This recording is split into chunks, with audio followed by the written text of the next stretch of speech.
Well, Barb, when did you come here first? I came in, let's see, May of 1958.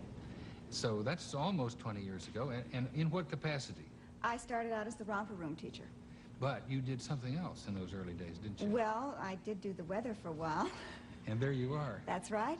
There I am. And Bill Wiedemann was my director in those days, too. You know, I understand they did an interesting trick. They would have you stand behind the glass, and so that you wouldn't have to write upside down and backwards, or at least backwards, they had reversed the polarity in the camera, which I guess in those times in black and white cameras they could do. That's right. And your hair part would change, and the way your belt was buckled would change, but the weather could be read by the people. And she wrote left-handed, too, I'll bet. Yeah. No, I really didn't. I wrote right-handed, but I think the fun part about being weather girl that summer was we had this very long spell of very hot weather. And so Bill put me inside a goldfish bowl. He supered a goldfish bowl and a piece of ice. And so I did the weather and said, I don't know what it's like out there, but it's very cool here. Remember that? You know, we used to, on television in those times, see a lot of inventive things. We did things that were just totally incredible. The sad thing is that we couldn't keep them because they're gone. Earl remembers when we did things. We did Noah's Ark, and we did all kinds of things, and it's gone. But in some ways it's a blessing, but you do know that it existed, and it touched people and shaped them. And what's it like today? You still just look terrific, and when you walk down the streets, I'm sure there must be people who have kids of their own who are saying, hey, Miss Barbara. It is. It's fun.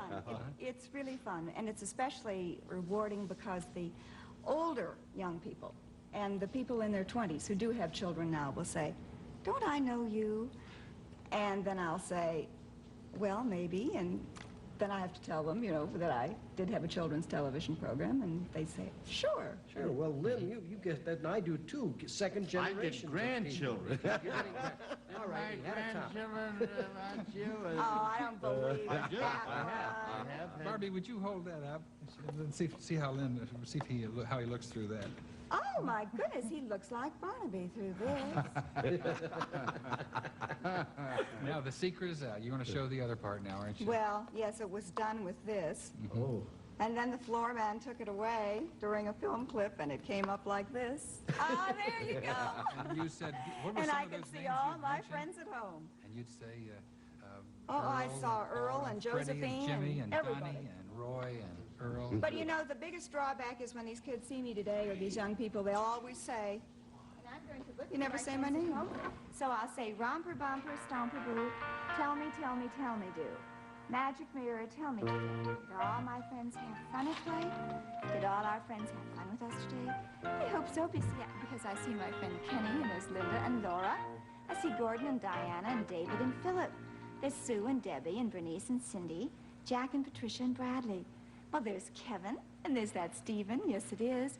And there's Laurie and Lee, and there's Margaret and Teddy and Gary. Good morning, Ralph and Philip and Teresa and Edith. There's my good friend Lois. There's Louie and Sammy and Angela and Harriet.